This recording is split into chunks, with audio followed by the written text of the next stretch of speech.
Hey everybody, David here, and welcome to the ASOG podcast.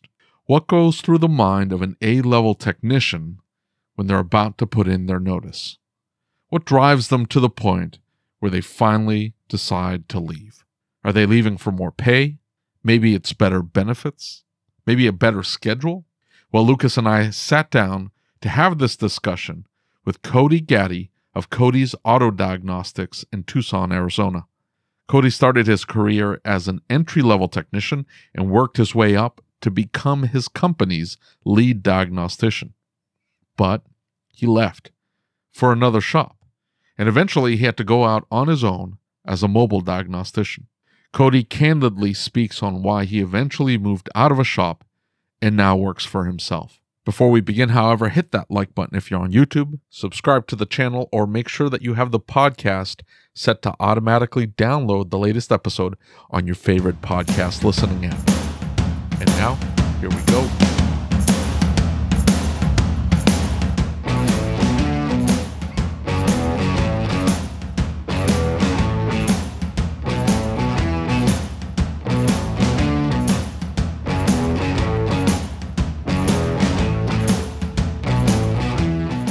Cody, what's up, dude? How you doing? Good. How about you guys? I am fantastic, man. Fantastic.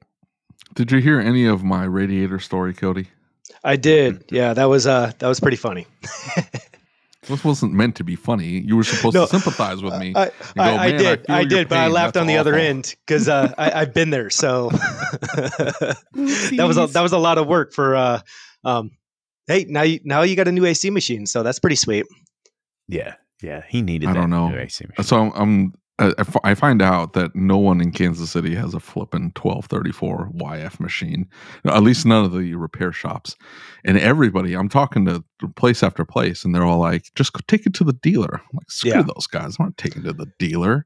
No, I want to find at least a local repair shop that I can just zip on over, have them suck it down for me. I'll pay them whatever. But at least hook me up, help me out. And no, they're like, no, I don't know anybody who has one. Well, and here's the thing. Now you can be that guy. That's it. Yeah, hey, look, here's the thing. Look, Mr. Positive over here. David, you needed Mr. Positive in your life. Positive perspective. Right. That's right. Well, here's the thing. I mean, I'm very standoffish, and I'm like, Oh, trust me, I get it. I got my one of my old shops that I worked at. We ended up. I talked them into the 1234 YF machine, and after getting that, like early on. Well, like this 17? was like 2 years ago. That's so pretty early on. Fairly, I mean, even though it's it's been out for 7 years now. That's crazy. When we say the new refrigerant, it's not really new anymore. But anyway, but here's the thing. I mean, get the word out to other repair shops and body shops and everything else. And it's nothing to suck it down and fill it up. And my main contact to all the other shops in the area is my Snap-on guy, right? Because I buy a lot of stuff from my Snap-on guy, and because he takes good care of us, and he's always there to help us out at 3:45 on Friday with some stupid tool that we need to finish some job. He hooks me up. He takes really good care of us. And he wanted to sell me the machine, but one, I couldn't get it quick enough, and two, I think his cheapest machine is $9,000, which is way more than I ended up spending with the Molly machine. And I ended up telling him today. I saw him at a different shop where I was picking something else up, and I tell him, hey, I ended up getting a Molly machine. He's like, oh, you got to be kidding me. I think it's a piece of crap, this, that, and the other. I think he's a little butthurt. So I don't think he is going to go around to other shops and go, hey, take it to the guy who didn't buy my machine. But you should maybe think about buying my machine. He didn't, but you should take your stuff to him. I'm not friendly like Lucas. Lucas makes friends with all his local shops. I'm not a outgoing person. I don't know about all that. Especially if they listen to the podcast, they probably don't like me very much. I mean, look, you got to be transparent, though. You got to be honest.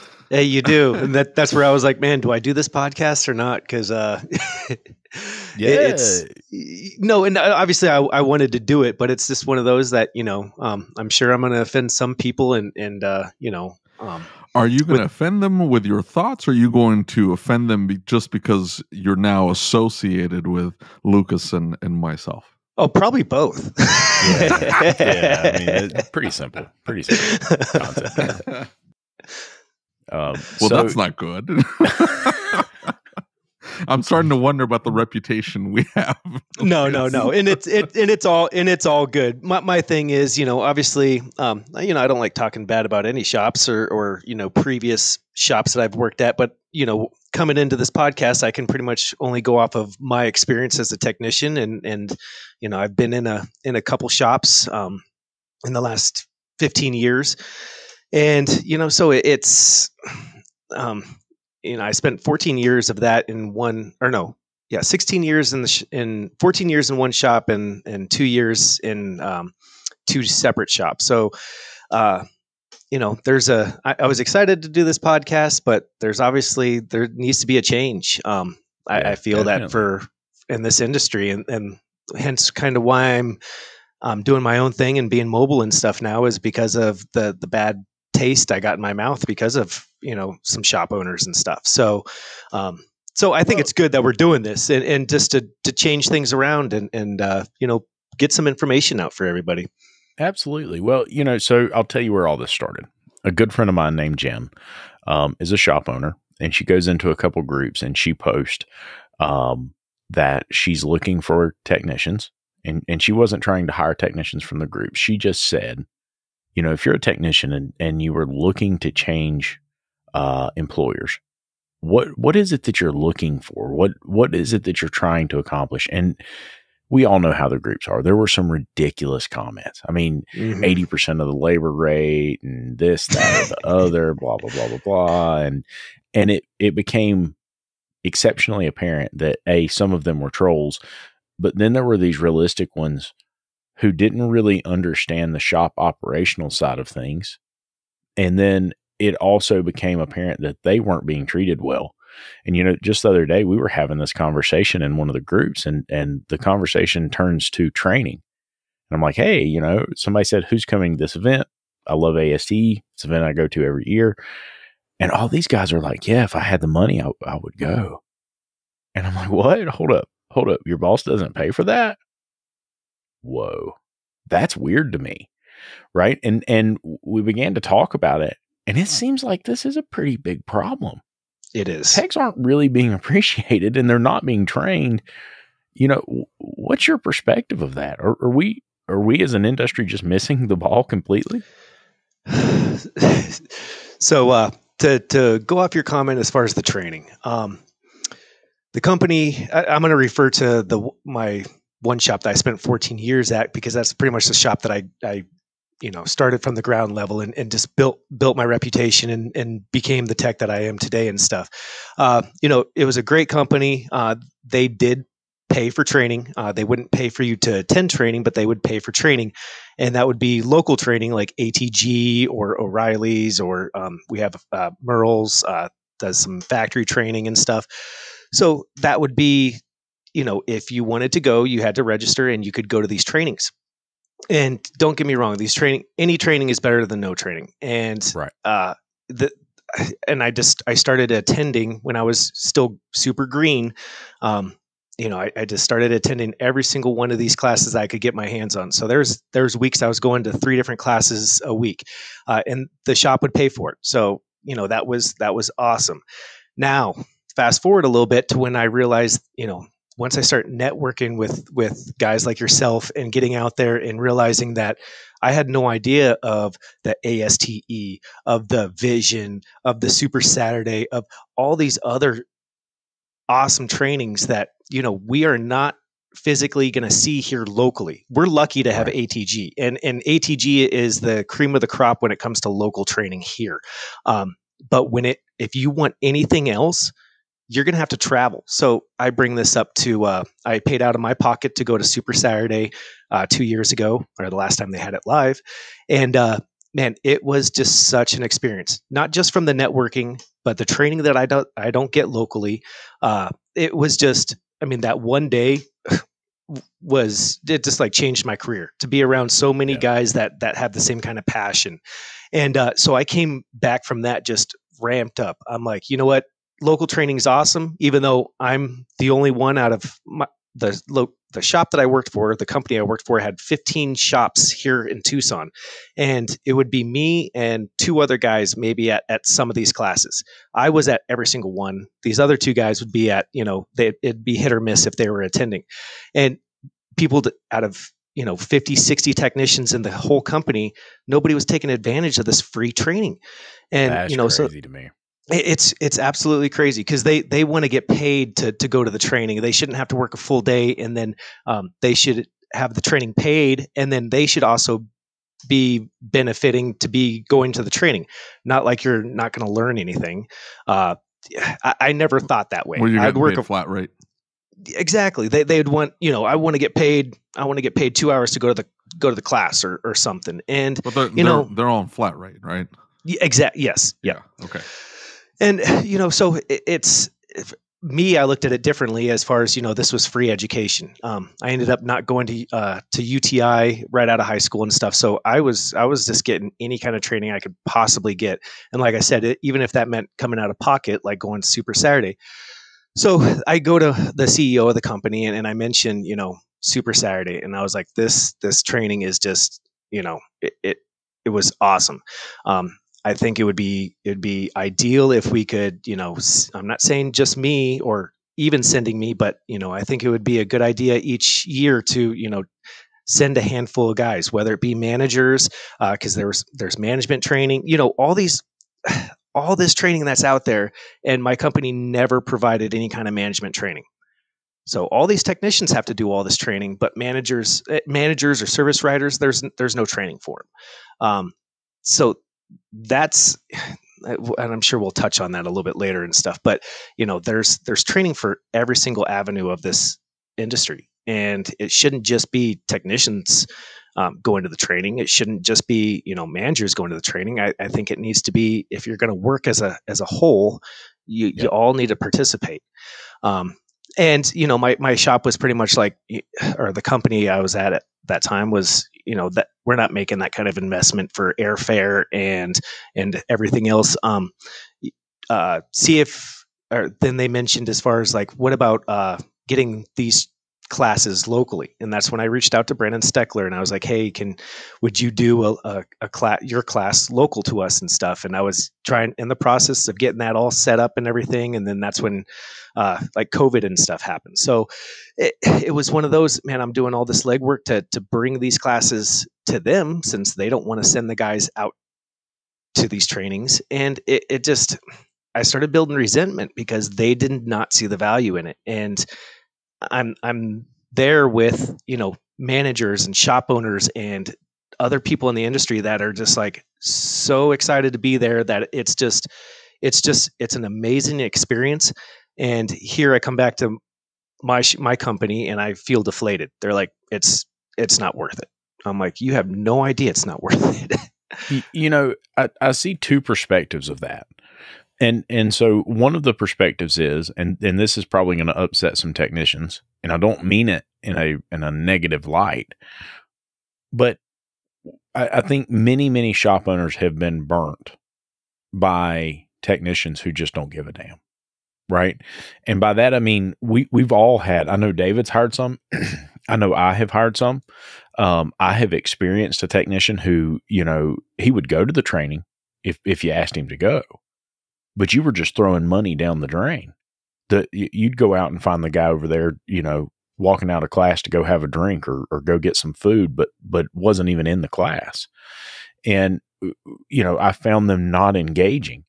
Now, listen, the technicians I have now, that's not them. So I want to be clear to all shop owners, that is not giving you an excuse to not pay for training, not paying your guys for going to training, not covering some of those expenses. And let me just say right now, if you want to talk about a culture building event, go to training, take the guys to the arcade, take the guys to red go-karts, go to Topgolf, do something, but get out and be part of your team, right? Work with your team. Being involved with your team is a tremendous, growth opportunity for your business. But Cody, one of the things that we've all seen over and over again is a technician who's not willing to drive themselves forward. It's always about, what do I get? Yet it's nothing about, hey, here's how I'm bettering myself. Here's how I'm making myself a better technician. Here's my goals. Here's what I'm striving for. It's I expect, but nothing in return. And so I think when I say, we've all experienced technicians like that, there are some of those in the industry. Now, I get into these groups and I see everybody, harping on shop owners. It's all shop owners. The majority of shop owners are bad. I'm telling you, I mean, I talk to a lot of shop owners. They're not. There are bad shop owners, just like there are bad technicians. How do we bridge that gap? Where do we go from here? Yeah. And that's, that's easier said than done. Yeah. I think what you said as far as, getting all your guys together and doing things as far as maybe not shop related, going go-karting, doing things as a team and stuff. I think that's the first step. Honestly, because the thing is, spending time at the shop and everything else, we all know that. I mean, it's our second family. We're actually spending more time with people that we work with than we do at our own houses, our own families and stuff at home. So, if we can build that kind of camaraderie and granted, I know there are so many technicians that they need that incentive in order to go to the training. And it is hard. It's hard to work a 10, 11 hour day and then go sit in a class for 4 to 5, 6 hours or whatever. And it is. And I had a different drive, and, so I look at it, as the shop owner and stuff, that, if out of 60 technicians in this company, there's 2 or 3 taking advantage of the training, why? Honestly, as a shop owner, I wouldn't want to be sending my guys out of state because they don't even take advantage of the local, exactly. So I see that. And how do you get the fire underneath these technicians, ass to push them to want to better themselves? Me, I had to do it for myself. I wanted to be the best that I could be, not better than anybody else, but just be better than I was the day before. And I'm a lot of my education is self-taught. And then I started networking with guys and meeting guys like, Mario Rojas and Scanner Danner, and realizing that there's a whole nother like community out there. And then realizing about Vision and Super Saturday and all these other things, man, it just completely changed where I didn't know if I wanted to be a technician anymore a couple, years ago to it just lit that fire under my ass again. And it made me really love the industry again. But then I see, I go to these shop owners just all excited, like, man, we need to go to this training and this and that. And no, training's not worth it.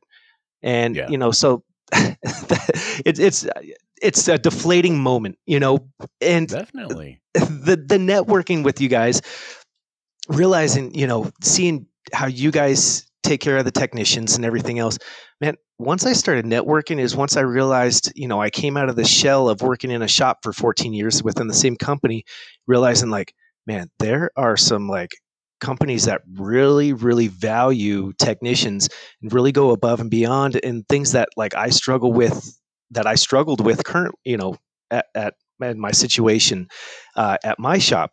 And, so networking and seeing all these amazing shops out there and everything that they're doing, man, it made me want to better my company. So I'd go to my company and be like, hey, can we do this? Can we do this? Putting out, ideas of things to make us better, to move us forward, whether it be getting into ADOS or, like I was mentioning earlier, the 1234YF machine, to, moving forward, not just sitting stagnant. And man, and I just was shot down. And it was frustrating. Realizing that, there are shop owners that really, truly care. I ended up leaving that company and going to another company that I thought I found what I see on Facebook and with you guys and like Kurt Kennedy and his company and everything else, that something that I don't have to drive, or I don't have to travel across the United States to go work for them. And it was a lot of false promises to get me in the door. And then, Right. 3 months after I'm there, it was everything that they said that they were going to do, they backed out of. So, now I'm back to square one. I feel like I want to push these companies farther, and maybe maybe my standards are just too high. I don't know. That's my situation anyway. That was my frustrations. So one of the things, on that subject, right, is that we keep talking about, technicians that leave, technicians that are unhappy. And you've shared that, hey, there were a lot of broken promises. I think in a shop owner's mind, the most common thing that comes up is, well, it was money. It was money. It was money. Right.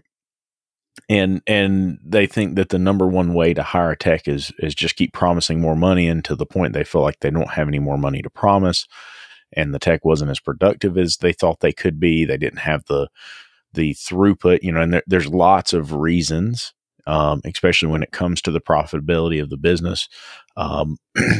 They will get into a situation where they have got to, promise this amount to the tech, and it's on the tech billing 40 hours every single week or more.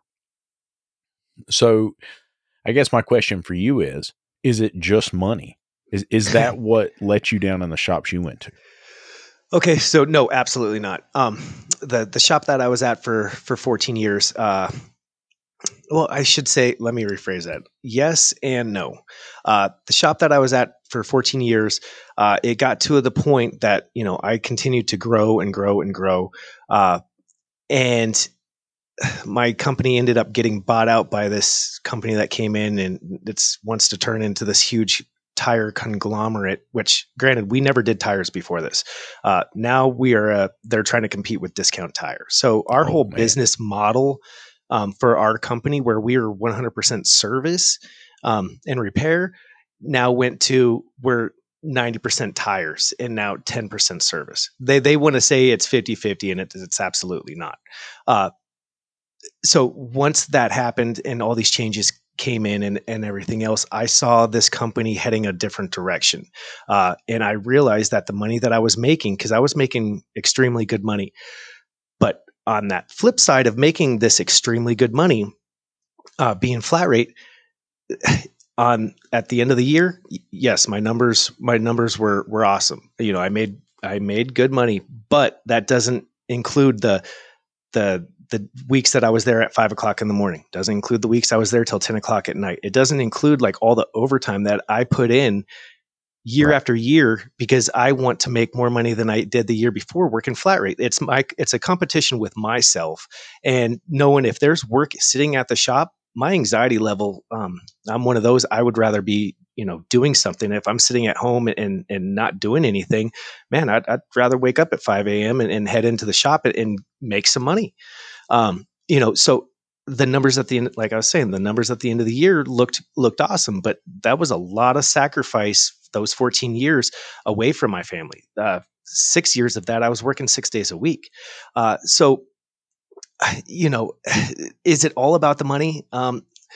No, with that company, it got to a point that I had to sit down with them, and this sit down lasted about 2.5 hours. And this was with the CEO of the company that just bought us out. And I was pretty much talking business with him. I was asking him, hey, where is this company going in the next 5 years? And because I wanted to see, does it line up with what I see? And he says, pretty much it boils down to that they don't want to make investments into the changing technology.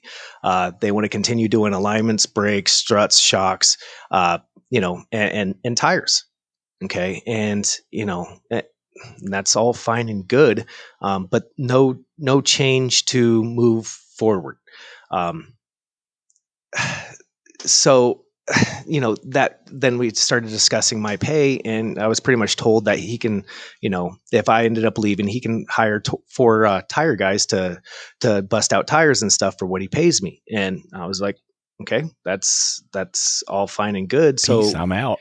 Exactly. Well, and and I recorded this whole conversation too, and it's fun to go back and listen to it because I was actually listening to it last week before coming on this podcast, just to remember like what was my frustrations, and yeah, I pretty much got told that I am the highest paid technician within the company and that there's no room for me to grow. Okay, well, I don't care about the money, but what you just said right now, as far as there's no more room for me to grow. Okay, I'm stuck. And if I feel stuck, then I just feel that I'm spinning my wheels, and that I don't. That's an uncomfortable feeling for me. So that was my last conversation. I put in my 2 weeks, and I ended up leaving to this other company, and I ended up making, a significant amount less. And did that hurt? Yes, but I also don't live outside my means and stuff. So I was able to survive. But what frustrated me with that company was, like I was saying, was the false promises. So is it about money? It's a yes and no answer, honestly. So let me ask, right? And I get if you can't say it, what were those promises? Because there's a lot of shop owners listening thinking, yeah, well, I've told somebody something and I didn't feel like they held up to their end of the bargains and something didn't work out. There wasn't, and I don't want to give them that excuse, and I don't want us to make excuses for that. If we tell someone we're going to do something, we should do it, right? I think that's the way it is. And I make that mistake. I tell my guys all the time, there's things that I've told them we're going to do that have completely slipped my mind, that I've just forgot about. It's not intentional. And if they remind me, we try and make it happen. Can you share what it was that they didn't meet their promise with? Absolutely. So when I went in, when I had the sit down and everything, I wanted to make sure I had everything in writing, because I ended, a couple of years ago, I ended up taking a break from the shop that I was at for 14 years, and I went to another shop, and it sounds like I jumped all over the place, but I really, honestly, I hate change. I hate jumping shop to shop, but again, there was promises made and stuff that didn't hold up. So this time I was like, I'm going to do things differently, and I need to get things in writing. So one of the things was that I wanted was, obviously it's flat rate, but I wanted a guarantee, a hybrid system. I at least know I'm going to be bringing this home, whether that's, let's say, a 30-hour guarantee. But at that time I was flagging, 80 to 100 hours a week. So I'm like, just give me something little, just that way I know I'm at least going to make this, because I'm driving all the way across town. My clientele is on the other side of town. So I don't have the following like I did at this other location. So it was the hybrid system, which they held up to the pay structure as far as that. The other was, I wanted to be able to sit down and have a sit down once a month and go over, things that I see that we can like help change, or, how to make things run smoother. And that was one of the reasons why this company wanted to bring me on, is because they wanted me to bring them up to speed, get into the programming, getting in, possibly getting into the ADOS systems, getting in, moving this company into the next level. And so these monthly sit downs that lasted January, I started in January 1st, 2 years ago, and it lasted January, February, and March. And then after March, there was no more sit downs. So that was, during that same time, they were opening up 2 more locations up in Phoenix and stuff, which I understand, you get busy and everything else. But then it just became, instead of bringing it up like, oh, hey, I forgot and stuff this month, then it just became, we're just not going to do it. But during these sit downs, I wanted to look at the P&Ls. I think it's huge for a technician, and maybe not complete, show everything, but I think it's smart for a technician to see kind of the business end of things too, as far as, look, we charge, let's say $150 an hour, flat, an hour. That doesn't mean that, the shop owners like your guys' self are raking in all this money and stuff, because there's the electric, the lights, the mortgage, all these payments that it leaves pennies at the end of at the end of that $150 that technicians don't see. So to show like, look, this is everything that costs the money, the P&Ls, just I guess being completely transparent on the business end. At least that's what I wanted for myself, because that's what this company wanted me to do with them. So it wasn't just me going in like, hey, look, I want to look at your P&Ls and this is what I need in order to come here. This is something that they suggested to me. And I was like, man, this is awesome. Like, it makes me feel that I'm part of the team. Be part of the business. Exactly. It makes you feel that you have stake in the game, that you're not just a number, you're not just an employee. How I felt at my previous shop, where I was just a number out of they wanted to have 500 stores in a matter of 5 years. So of course I'm just a number. Who's Cody? While with this company, I felt like, man, we can really take this into the next level and really, man, just make this some of these shops that I see like like your guys's, just something that to be proud of. And so that was one of the things that got let down. And so the monthly sit downs, the P&Ls, what else was it?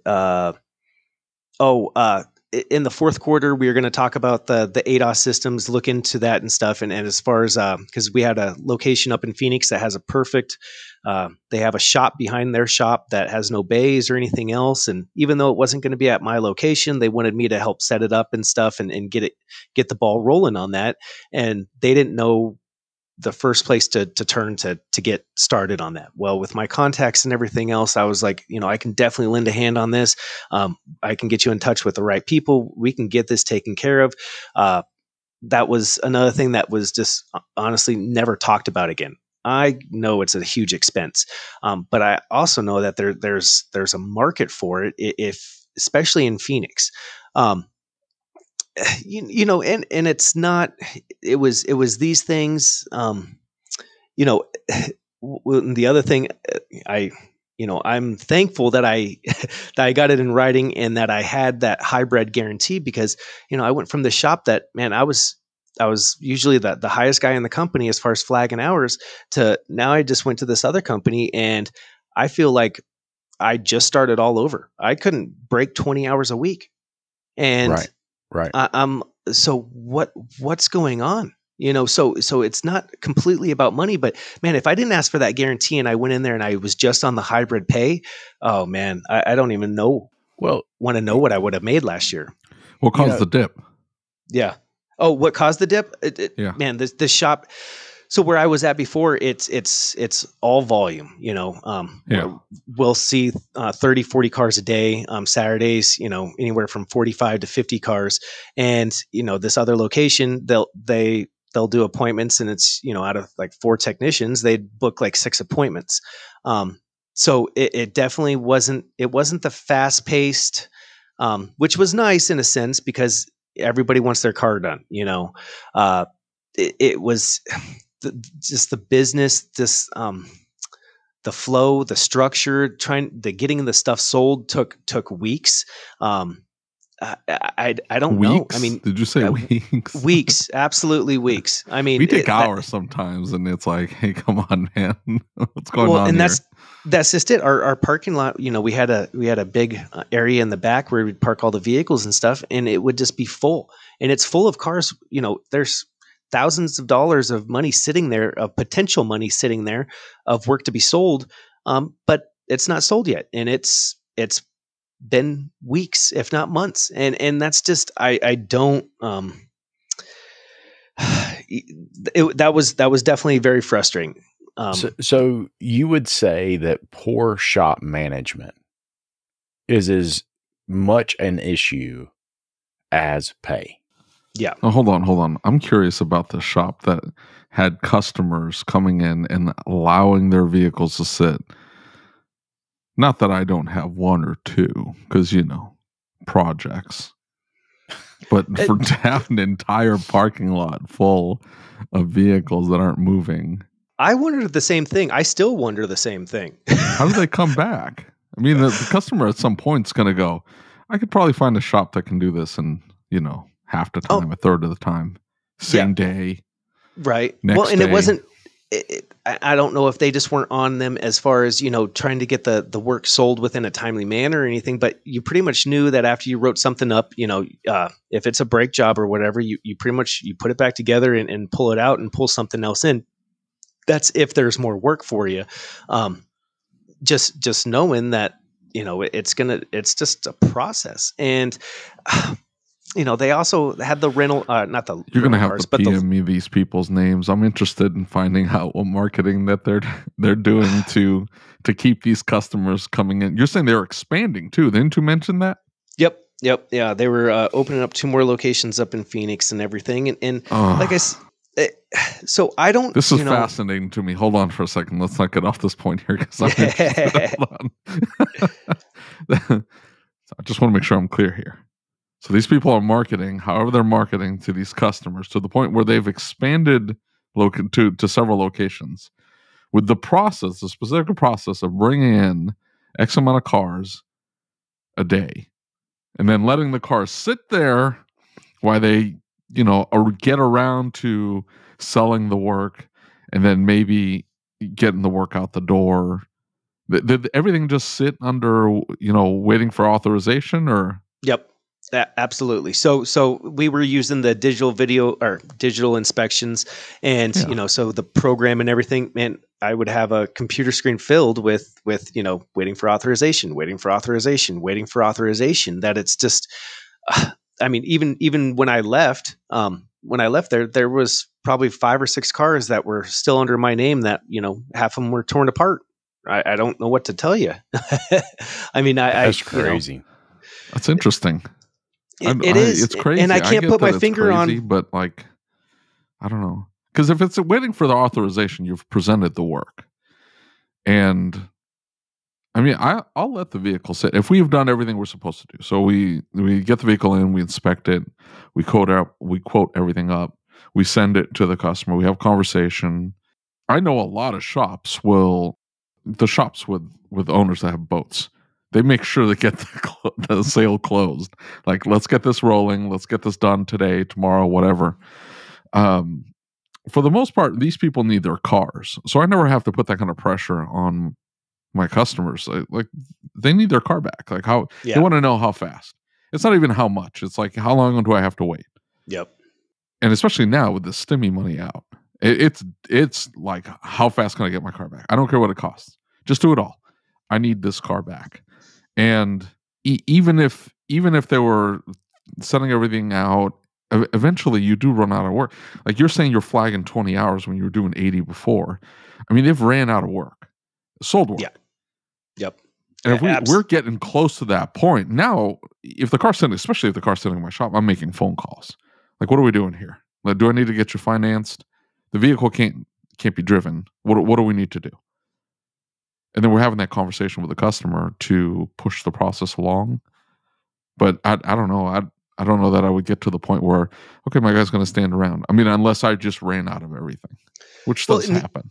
And it does. And, so one of the things that I liked about the business model was this new shop had, I think, either 7 or 8 loaner cars. And, and what was presented to me. There it goes right there. Yep. So, and trust me, and I thought quantity of how many do you have, Lucas? 5, 6, something like maybe. No, 7. You do not. Don't lie. I thought you had 8. Right, but one got wrecked.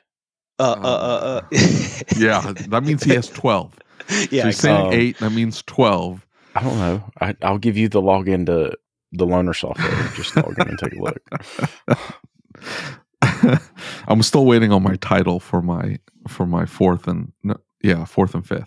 So I can't. I know this is completely like unhelpful to anybody other than me asking about these inane questions. I apologize. I just can't wrap my head around this. What's that? I can't wrap my head. Look, you want to run a slow-paced operation. I run a slow-paced operation, Cody. I'll be 100% transparent. I don't get into a rush to do anything unless the customer's like pressing, right, and they need their car back. But and or money is getting tight, like cash flow is drying up, and I'm like, I got a bill or two coming up I got to pay for. It's like, hey, let's get this moving. So I'm calling the customer, or I'm pressing the text, say, hey, I need to get this out the door. I got bills coming up, whatever. If that's not the case, it's whatever. Like, take your time. I don't get upset about it. Everybody's kind of la-di-dying about their day, except for one tech who's running around, feels, unproductive is what he tells me. I feel unproductive. But for the most part, it's, I don't press. It's fine. I'm okay with it because I'm not worried about the money. Like, Lucas will call me. It's like, I wish we had done X amount of dollars. We could have had a record month. And I'm like, what? I can't relate to that. I'm like, I used to do that back in the day when it was like, but now I'm like, yeah, that's just like more paperwork for me. That's like a higher tax bill I got to calculate. And like, I don't care. Like, it's whatever to me. The bills are paid. I'm paid. The checks are paid. The bills are, it's whatever. So I kind of understand that. But here's the catch. Here's the caveat. I'm not opening up a second, third, or fourth location. One, I do not want to. But if those were my aspirations, I couldn't operate my shop the way I operate it. Does that make sense? Yeah.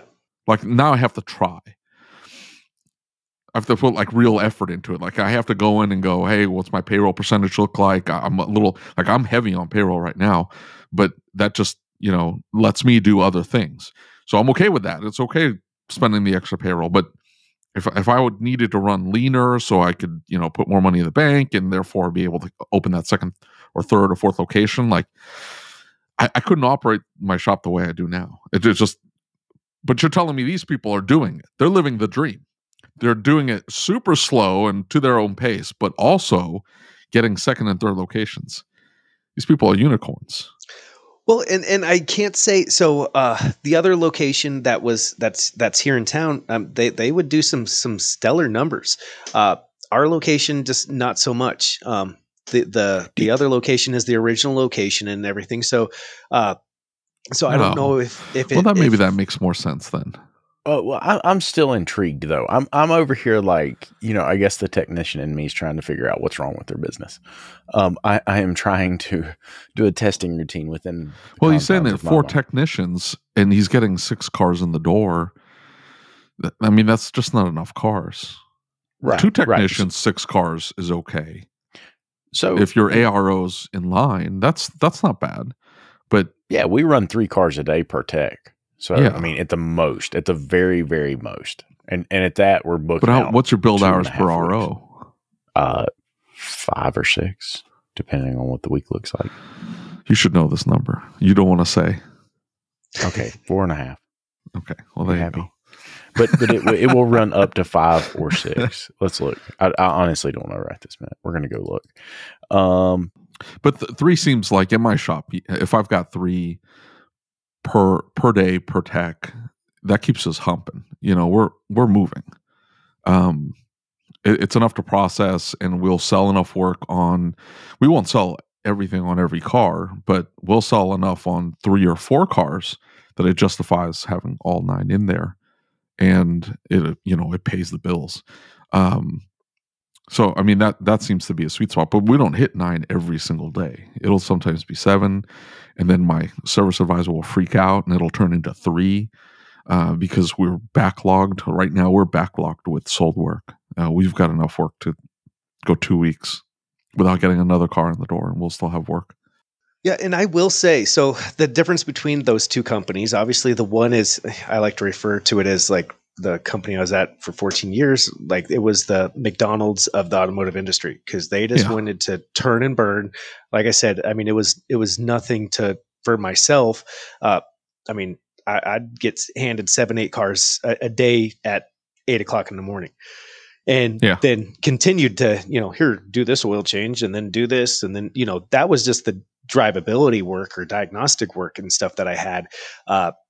So man, I'm used to working out of 3 bays and then cars behind the 3 bays behind that. And I'm used to having multiple things going on at one time. And it kept me busy. It kept my mind active.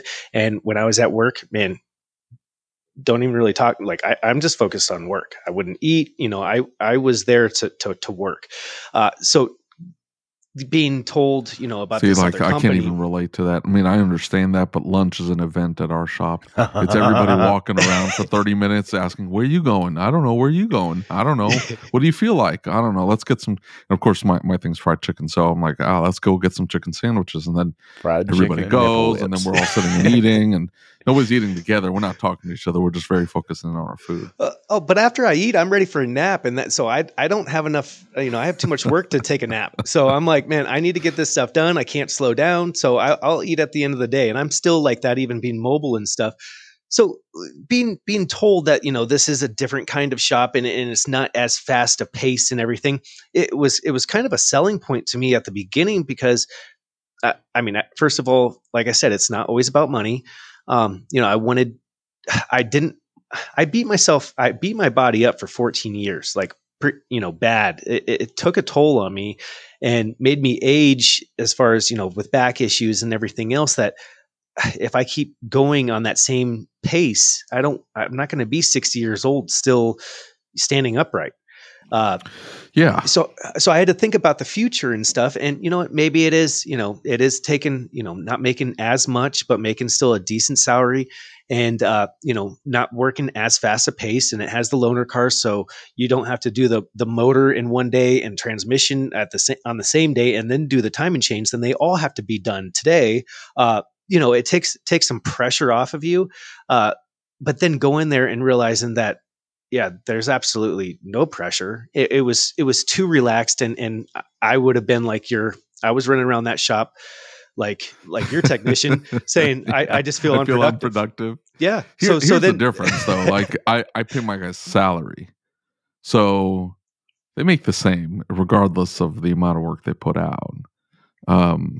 Which does allow for a more relaxed environment. At least like they don't need to feel pressure to get that car done, which does hurt the numbers sometimes. I mean, they could get that car out the door today if they pushed, but they don't. Right. So, but sometimes when you're pushing is when things happen. Things go sideways. That's my justification for it. By the way, I'm like, well, they'll make mistakes if I push, but that's not it. The mistakes still happen. They still do. Then you get relaxed if you're not pushing, and stupid mistakes will happen then too. So it's hard. Wasn't I bitching about that to you, Lucas? You listen. You bitch about. I bitch about everything. I know. I don't. So I have one tech who will. He's unbelievably talented, and he's done everything. So everything's easy to him. And everything's a little too easy for him. So he gets a little too relaxed about, tightening things up. And he just, he takes a little too long, gets a little too relaxed, a little lackadaisical about his processes, and he misses things. And of course, he gets crap about it afterwards. And we have a discussion and this, that, and the other. It turns into a whole thing. But it's because it's like, it's not a challenge for him anymore. And so he doesn't have to put as much effort into it. Where my other techs, they've never done that before. And so they're concentrating. Does that make sense? Yeah. Yep. So one of the big things that keeps getting thrown up is that flat rate is killing our industry. And is it true? Is that really what's causing all of the tech's problems? It's all Mike Allen's fault. So he's not going to know this. This is 47 minutes into this podcast. He's not going to know. I'm calling him out. Mike Allen, you're wrong. So let me just say one thing. As far as is flat rate killing it? Oh man. Yes. Flat rate is not killing it if you're a B technician and you're banging out shock struts, alignments, tires, whatever it may be, and you can burn the hours. You can turn these hours. You can burn them. Flat rate is awesome. Okay, now let's say you become a A-level technician, and now you're not getting the shocks and the struts and the brakes and the 3-hour tickets you can get done in 45 minutes. You're getting the car that's been to 4 shops that they can't figure out, and here's an hour, figure it out. Okay, so I already know I'm going to lose my ass because there's already parts that have been replaced, and I'm sure there's more issues now because it's been in 4 other hands. so so then you become a drivability tech and focus just on diagnostics. Can you still beat the flat rate hour? Yes. But if I looked at my hours over the last 10 years, when I was just pretty much a parts hanger and I made the shop a lot of money, you can see my hours change year by year once I started realizing the importance of the diagnostics and being the sole diagnostician in the shop, because I want to be 100% confident in each one of my calls. I'm not one to just pull codes and be like, hey, it needs a map sensor, or I don't do that. So I go to get my education to learn more on diagnostics and to properly diagnose these systems. And it's not a super, you can't take a 1 hour diagnostic and make the same kind of money as you could throwing shocks and struts. You just can't. You hope that you can get the work out of it. But if you're getting thrown 8 cars just for drivability, I got to a point that I wasn't even doing any of the repair work. Because I just couldn't keep up, because I was doing every single diag that was coming through the shop, which I loved that. But you could see my hours go down each year. I still flat, instead of, let's say, 80 hours a week, now I'm doing 60 hours a week. Well, that's still a pay cut. So as I get smarter and the more I know as far as on diagnostics and to fully diagnose these systems, the less I make. Well, so here I'm going to stop you and say this. So we talked about this recently on another podcast, and I think there again, this comes back to shop management, right? Because in our shop, the only rule is you have to stop before you get to 1 hour and come let us know we need to add additional testing. Oh, okay. Now, we'll get into this. So yeah, keep going. If there's a situation where we have a big issue and my guys are paid for 40 hours and then they get bonuses based on the hours they turn. So they're paid for every hour they're here. I think it's a very fair wage. But so my point is that if as long as the shop can remain profitable in doing that testing, right? So in the past couple of episodes, we've talked about the fact, why do techs stay at shops who wouldn't pay them for that time? Why do shops or why do techs stay in cruddy shops? I mean, how does that work? Why does that keep happening? Why are they not just packing up and going to a shop that pays training, and going to a shop that has some form of benefits, going to a shop that has culture, cares about their people, going to a shop? Because I mean, there's tons of them out there.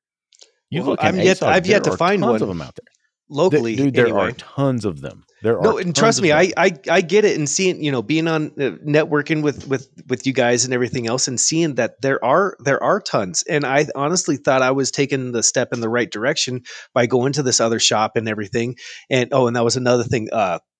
They're going to pay for training to go to Super Saturday. Obviously that didn't happen this last year, but that was another thing that was said that was that they would take care of, but it was honestly never brought up after. So wait a minute, are you coming to ASTE? That's probably the biggest question I need to know right now. You're coming to ASTE, right? I mean, it's that simple. I mean, it's just a yes. That's all. I just attended Vision. I need to see.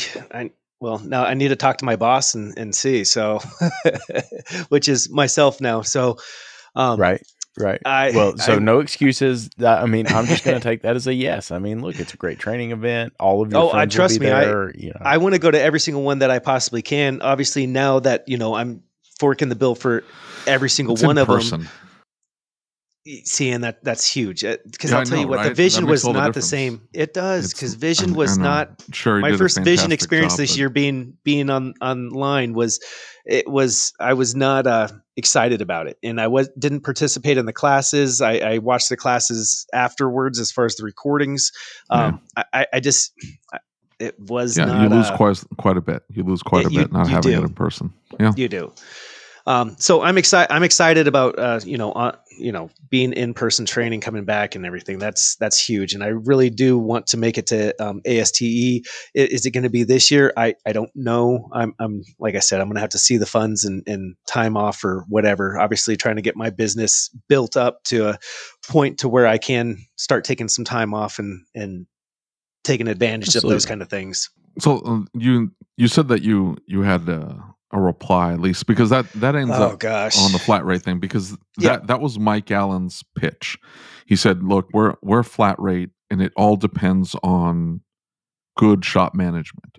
In other words, so he's got his guys and they're flagging, a ton of hours for him, and he's doing really well. But he has a ton of confidence in his service advisors to sell the work, sell the additional testing time, whatever it is that they need to make sure that his guys are getting 40 plus, and it's really 50 plus is what he's looking for, right? And they're there however many hours are there, but he wants his guys well compensated, and so he knows he can't lose out on diagnostic time, and it's got to be profitable, otherwise they're not going to bother. And like Lucas is saying, it's a, hey, stop at 45 minutes and then come talk to me. Yep. Do we need additional testing time? What's the problem with that? Okay. So the company I was at for 14 years, ever since the day I started there, and I started there, like I said, I was sweeping and mopping the floors. I was lucky to be starting out as a tech and not a GS. I was just probably a hair away from, I should have been a GS. But anyway, I grew within the company and everything and built a name for myself. That whole time I was at the company, everything was an hour. First of all, they could not put two, like a level 2 or a level 3 diagnostics onto a ticket. It was just one diag was all that was what the computer program would allow them to add to a ticket. So if it comes in with an airbag, an ABS, a transmission slipping, and a misfire, obviously that's not covered under the 1 hour diagnostics. So what I would do is I would go up to my service manager and, because that hour goes by real quick, and what system do you want me to diagnose? And his answer would be like, lady wants all the lights off. Okay. You understand that there's these 13 codes in here. 6 or 7 of these codes aren't even pertaining to the same thing. I understand things can overlap and everything else, but this isn't going to be covered under one hour diagnostics. So we need to call the customer. Nope. Just go ahead and fix it. I'll pay you. Okay. So he would come up to me. What do you need? 3-4 hours? I tell him, let's start out at a level 3 or, 3 hours. He would not call the customer and sell that additional time. What he would do is pay me that time, not charge the customer that time, charge the customer that 1 hour. Let's say it's $100, and pay me on the back end coupon my, what I did off that ticket at the end. So the customer thinks that any customer that comes to the door thinks that, it doesn't matter how many lights I have on, may have never, I've had this check engine light on for 10 years and now I have 30 codes in the system, $100 and they can fix this car. And that upsets me. That's not the case. So then when I was getting ready to leave and we talked about, the CEO of the company was like, well, look, diagnostics and what you do for this shop is only 10% of no. Yeah. So he tells me that, and I was like, and I told him, I was like, okay, so let me ask you another question. How much was couponed off last month? He's like, well, what does that have to do with anything? I was like, no, and I'm curious, how much was couponed off last month? He looks, he's like, geez, $20,000. $20,000. Okay. You know how much of that is multiple diags that, on these cars? But here's the thing, your guys' computer system, you can't put more than one diagnostic on there. So you're not even coming at me and telling me what I'm or what I'm doing for this shop. It's not real numbers. Well, so, a couple things, and I'll explain the way we do it in our shop is we say we're going to do a level 1 testing routine. In 90% of all cases, we're able to determine the cause or causes of your concern. In that other 10% of cases, we do have to come back just like you would if you went to a doctor's office, you fell, you hurt your arm, you go to the doctor's office, he looks at your arm and says, I can tell that it's abrased, I can see these bruises, but I need to do an x-ray to find out if your arm's broken, right? Additional test. I said, the only difference is I'm going to be nice about it. I'm going to tell you how much that test is before I bill you for it. And I'm going to get your authorization to leave you in control of this process the entire time. And so the technician goes out, he looks at the vehicle, he brings me a brief of data. Here's what we've got. Here's the trouble codes. Here's what I'm thinking. Now, I have got a technician who is learning the testing and inspection arena, and we will give him additional time and let him kind of, as David would call it, pokey time. But some time to play with the car a little bit and get a grasp and get some understanding and let him have that experience. But in the same respect, once you get to a point that you say, I can't go any further, he's coming to me and he's saying, okay, I need to do a fuel pressure test. I need to do a compression test. I need to do, right? Okay, how long is a fuel pressure test going to take? Well, it's going to take me half an hour. Okay, well, and we go back to the client and we explain each one of the things that we need to do, the results that we expect. This is going to be a good result. This is going to be a bad result. And we have to check this to determine if this is good. And the client can say yes or no. That's their choice. We're leaving them in control of the process.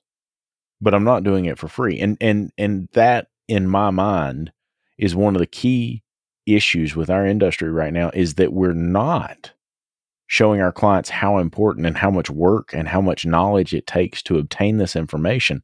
They think we're plugging a tool up to it and saying, "Oh, code right there said that's what's wrong." Right?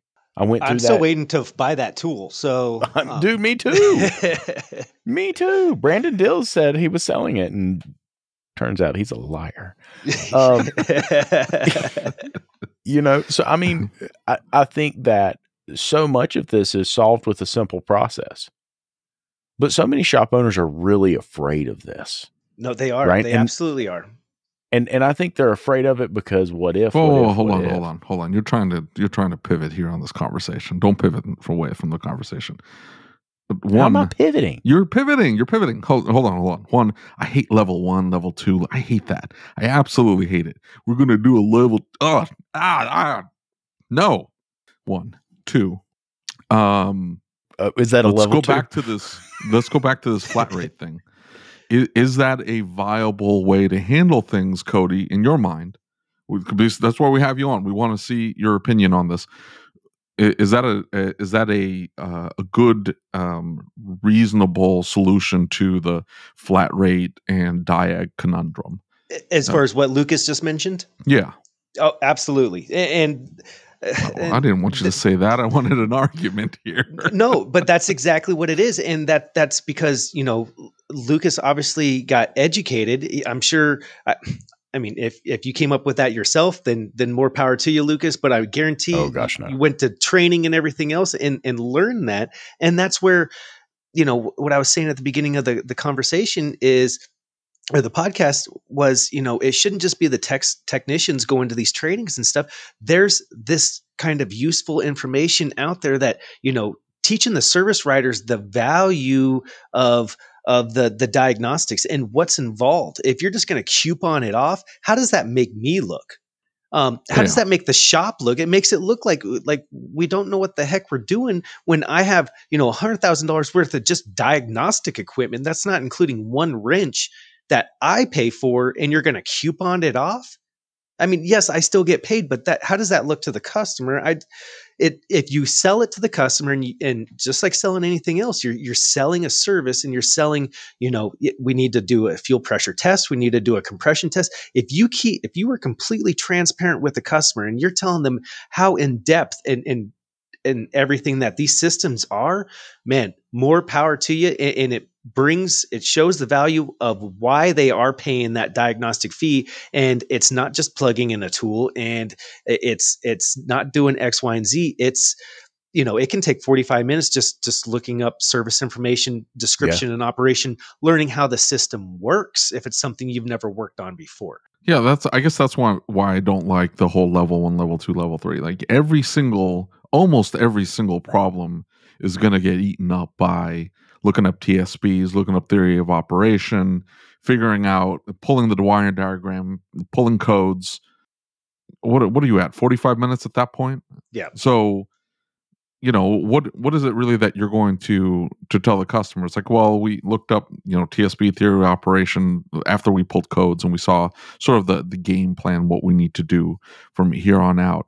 I understand there's certain systems that you can do that with. If you've got a simple like heater circuit problem on an O2 sensor, you're not going to charge $200 or 2 hours. Let's say, I'm going to put a dollar amount to it, but you're not going to charge 2 hours diagnostic time on that.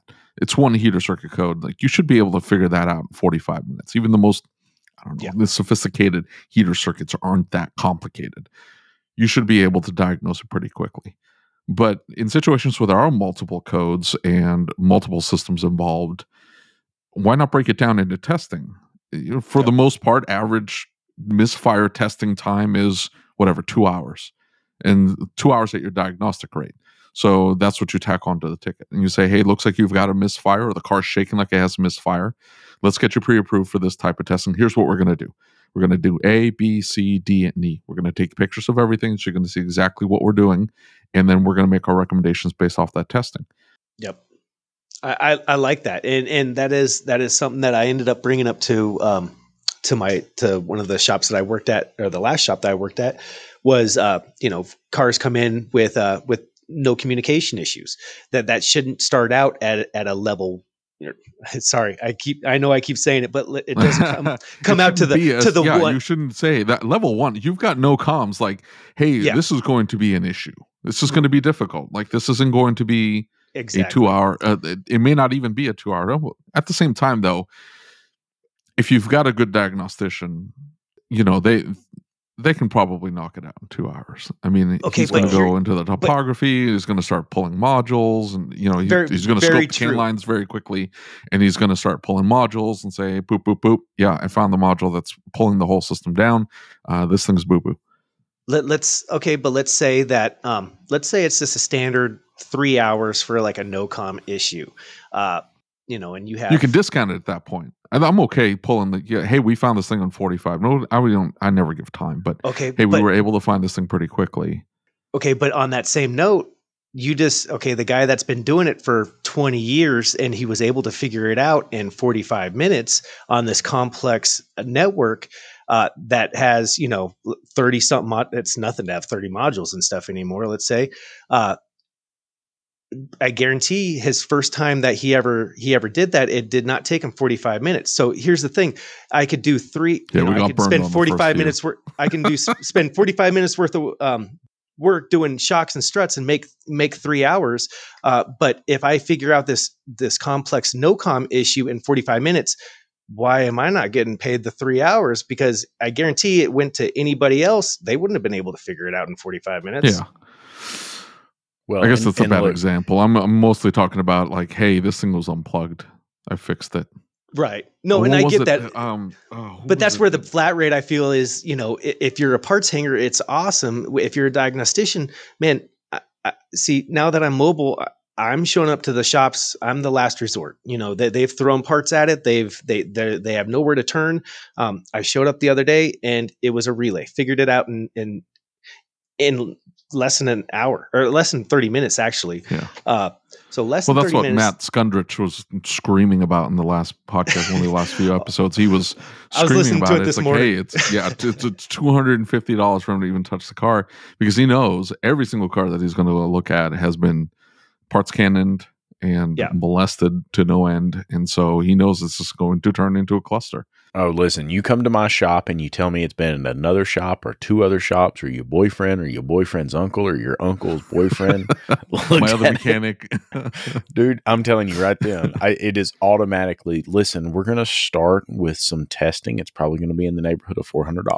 Yeah. What? Yeah. And I think, I think that is, you mentioning that, and I think I heard that somewhere else. I don't know if it's Carm's podcast or not, but he said the same thing. And that is something that I mentioned to my last shop, and, they started doing it, and it did help, because it helped weed out some of the, the riffraff. Yeah. Yeah, exactly.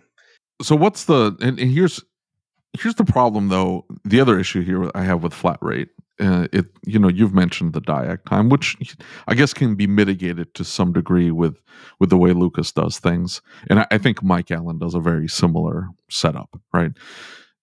My other issue with flat rate, though, is that it does essentially reward that type of work, the shocks, struts, brakes, banging it out as quickly as possible. You have to go at a certain pace. And I guess if you're, super fit and, it's maybe part of your workout, you're just going to be doing this daily. That's fine. But it does take a toll on your body, just like you're saying. At 14 years later, your body's aged significantly and that you're having back problems now and stuff. And that's going to be true of almost everybody. So long term, because, somebody comes to work for me, like how much growth within the company, like they can't get promoted to anything. You know what I'm saying? Like, what are you going to get promoted to? I mean, I guess I could expand and then we'll have maybe a shop manager or shop foreman or whatever. Maybe, but I have no aspirations to own a second shop. So they come to work for me for the work environment and my commitment to them as skilled tradesmen. I want to invest in you. I want you to become the best technician you can possibly be. That's why you come work for me. And I like tools as well. So it's fun to me to go buy some new piece of equipment and play with it and hit the buttons and see what it does. And so those are all perks of coming to work for me, but you're never going to get promoted, right? Because there's nowhere to go. I mean, right. But they're all welcome to buy the shop. Any time they want to come buy the shop for me, they just need to bring me a piece of paper I will sign. Bring me my half honey bun. We're good to go. They can take it. Aside from that, what's the appeal in going to work at a flat rate shop, even if it does have, maybe 2 locations like Mike Allen has? Maybe he gets a 3rd location. It's like, well, maybe I'll be shop foreman. Maybe. If they even set up a structure like that. What's the benefit of being flat rate? You'll make a ton of money until your body breaks down at 45 or 48. At some point, the body's going to break, right? Yeah. And all of a sudden, you can't work at that pace. What are they going to do with you? Yeah. So what do you think they're going to do with you? There's going to be a younger gun coming in. There's going to be a younger guy. Yeah, absolutely. Some younger guys. And he's going to be he's going to be less per hour. So man, it's just a win-win. Hey, buddy, we don't need you anymore. You're kind of you're breaking down old Playboy anymore. Sudden, you're no good anymore. So what's the appeal? Like, yeah, you'll make a ton of money, dude. I hope you're really good at saving it. Because you're going to have to either move into a different field entirely. So you're going to take all that knowledge and all that experience and go somewhere else. Go work at a parts store or go work in some other field because your body can't physically take the toll every single day. So what's the appeal in working at that pace? Even if it's for 15, 20 years, what's the appeal? Like, what's the end game here? Okay. So 15, 20 years ago, I thought flat rate was awesome, because I was hanging parts and everything else. And it now fast forward to where I'm at now and, truly diagnosing vehicles. I mean, unfortunately, like the shops even reward, give me an 80% guess. What do you think it is? A gas cap on a diag or whatever. Like, if you don't know, let's just keep moving. Like, we'll throw some parts on it.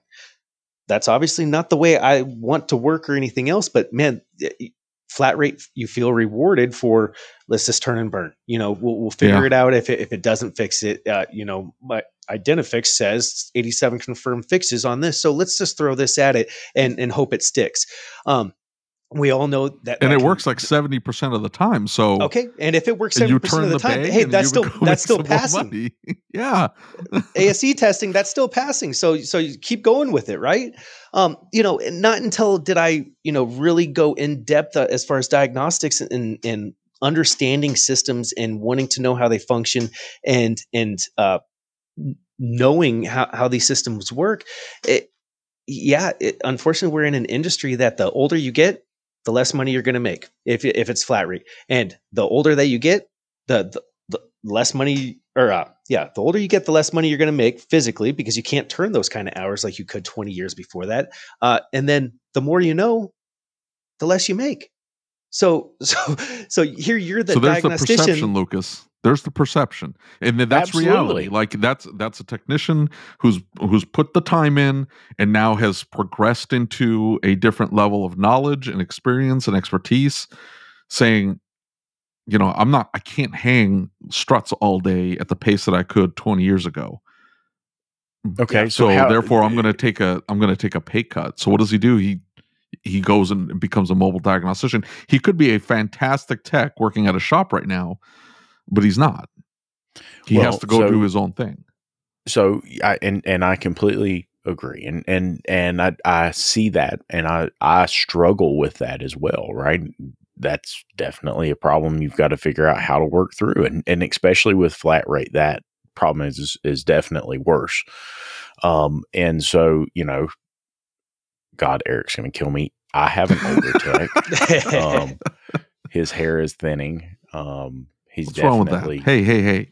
Hey. No. Some of us lost our hair at 20. Yeah, my hair's gone. So this was 14 years at my old shop. I had hair before. Listen, you guys would have to He see still has a pictures thick head of beautiful flowing locks, Lucas does, and so he has no idea the struggle. Yeah, you don't.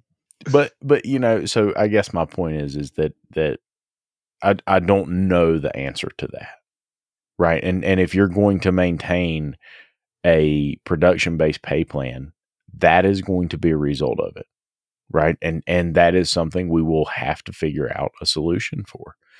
So this is and I'm going to throw this out there to you, Cody. I want you to tell me what you think. So I've got younger techs working for me. They're at least younger than me. Right. The ones that want to learn and they want to grow and they want to progress, I don't want them to leave the field.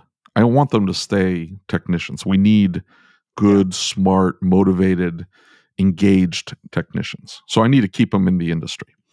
But I also recognize that, there's nowhere to go to progress. So you have to tap into what it is that they're excited about.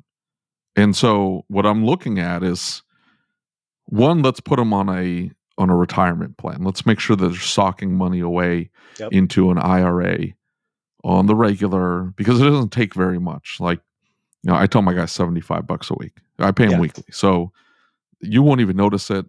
But let's say that you're tight on your budget and you like, I can't give up $75 a week. Okay, let's figure this out. Let's sit down. Maybe it's a pay raise. Maybe, we move around the exemption money on the tax bill to see if we can find a way to get $75 post-tax money into a retirement fund. So when you do turn 50 or 55, you really don't need to work. You'll have $1 million, $1.5 million, $2 million in the bank ready to go that you could live off of comfortably, right? So that's number one. Number two is, again, tapping into what it is that they're excited about. So for you, you're excited to do certain things within diagnostics, right? Or you mentioned ADOS. You're interested in ADOS. I had a tech come to me today and asked me about ADOS. He's like, he worked at a semi place before. And he's like, we were doing calibrations and I was doing them for the company that I worked for before. I'm interested in doing it here. And, we had a conversation about this thing. It's crazy expensive. I don't have the room, this, that, and the other. But maybe I take that conversation further. Let's figure out a way to keep you engaged. Let's figure out a way for you to maybe turn that into a side hustle that we can stem off of the business. I have one tech who we're going to send to a class to learn how to rebuild modules, to virginize them and get them ready to flash a second time again, maybe repair the circuit boards, whatever. Guy's totally into it. Okay, whatever. Let's buy the equipment. Let's buy the training. Let's put you through the classes. Go practice. Here's a bunch of dead modules. We picked up a hot air doodad thing today. He's going to start messing with it. Let's get them engaged there. Let's find ways to add additional streams of income for the technician and the business, and then eventually move into training, into sharing those years of knowledge and expertise down the line. So when they are turning 45, 50, 55, maybe that's not necessarily, hanging brakes and doing steering and suspension jobs. Maybe we do have somebody coming in cheaper, but this person is at least doing diagnostic work and providing additional revenue streams to the business that they can also benefit, maybe a profit sharing program where we split it 50-50, whatever. I don't know. That's but funny you said that, because I have that written down. Profit sharing, growth. It doesn't necessarily, what I was looking for as a technician. It doesn't need to be, I need to be the owner someday. No, just feel like I have the skin in the game, and profit share and 401k, everything that you're mentioning right now is all things that I was going to bring up. So keep going. I didn't want to cut you off, but that was. No, I'm spitballing here. I don't know. I've had the conversation with one of my techs that he has the mind, at least, to learn this, like get really, really good at this thing, and I can absolutely sell his skills to other shops in my area, to other shops around the country. Like, we can do this in the back of the shop. I've got space for it. We can set up a bench. You can start just banging out modules all day long. And yeah, I mean, you're going to come out to the shop and help with diagnostic work, but I can find somebody who is going to be cheaper to hang brakes and do steering and suspension all day long. But this person that has gained all this knowledge doesn't need to leave the business because their body's broken down. They can find other ways to use their minds to help bring revenue to the business. Does that make sense? Absolutely. No, what you're mentioning right now, and why couldn't he, like how you're mentioning, kind of subletting him out to other shops or whatever? Yeah, why couldn't he be other shop? I don't know how many shops are doing programming and stuff in your area and stuff, but if nobody's doing that, you have a brick and mortar, but you're also providing a mobile service for these other shops that don't have to pay for a tow bill or don't have to send it to the dealer or anything like that. My back is the best it's ever been, is because I'm not pulling transmissions and motors and humping work, 10 to 12 hours a day and stuff anymore. I'm still working those hours, but I'm not, it's not the strenuous kind of work. It's more using my mind than it is, actually turning the wrench and doing both. So yeah, as things get older, and it's still, the more and more that we go into the future and the technology and everything else, and knowing how modules work and everything, that's going to be a skill set within itself. So if you could, keep him within the company, make him feel that he's at home, and allowing him to grow, which means that you also grow as the business. Man, more power to all of that. I think that's brilliant. I think it's brilliant too. But let me be the devil's advocate here. Yeah, because it takes a technician who is extremely motivated to learn. It takes a technician that has tremendous ability. It takes a technician who has tremendous drive. Right. So other than the drive, I wouldn't hire somebody that I didn't think had the talent or the potential talent to be exceptional technicians. But hear me out. Right. And that's one of the things that I want to bring up about this. And one of the reasons that I keep bringing this up and somewhat coming back to this is that when we're going to put somebody in that position, right?